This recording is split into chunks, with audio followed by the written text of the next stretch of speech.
7 years ago, there was 0 sour beer in the city of Boise, and now we have, I think, 5 breweries that actively produce sours, and you know, a brewery that is basically dedicated to sours.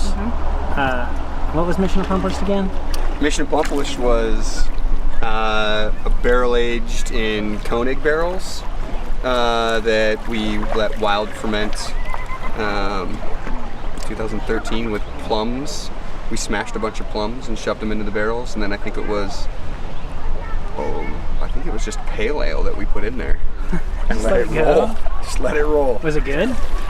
It went through a sick phase, and 18 months later when it got to the sick phase, we didn't actually know what to do with it, and we didn't really want to pull it out of the barrels, so we were just like, well, I guess we'll just stick it in this corner.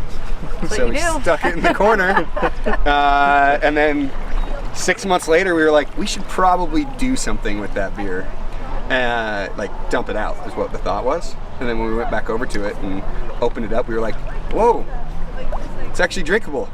Like, I think it's actually a good beer. So yeah, pulled it out, threw it in the bright tank, and carved it up.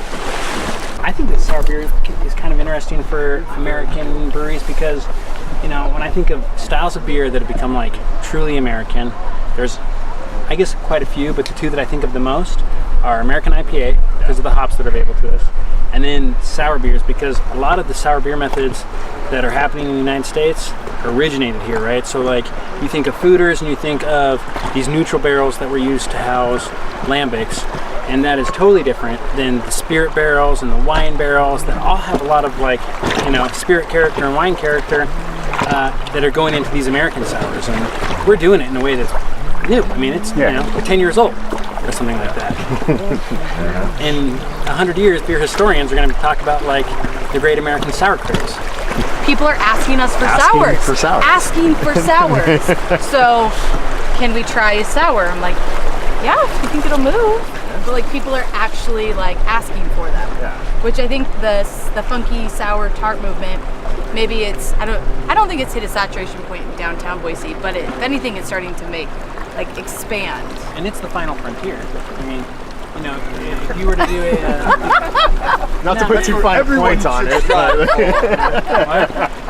I'm just saying that if you were to do like they do, like what are the Gallup polls or Nielsen data or whatever, you know, and they ask people questions about craft beer, to most people, craft beer is synonymous with hoppy beer or bitter beer, and so craft beer is like basically just synonymous. Funky beer, yes, is the you know, it's the area where people still have the most to learn. Yes. The youngest market. Yeah. That is also a big important So I think part. there's definitely room for growth in the funky tart sour area. It's just it's going to be a slower growth than like IPAs and other. I'm finding more willing students like day by day. Like people are coming in wanting to learn about like sour beers, which is really heartening. And we have to be equipped with knowledge to like, you know, properly inform them. So I mean, that's basically what our most important job is, to spread the gospel of like funky and tart beer. But wrapping back to when you asked if sours was dying as a craze, I think that we answered it wholeheartedly, and you answered it yourself. No, it's where you go after you drink IPAs and after you've gone through your barrel-aged stouts and so on and so forth, and you then come to sours. So the fact that the beer craze is still currently happening, or there's still new beer drinkers, and that means there's always going to be new sour drinkers. Yeah.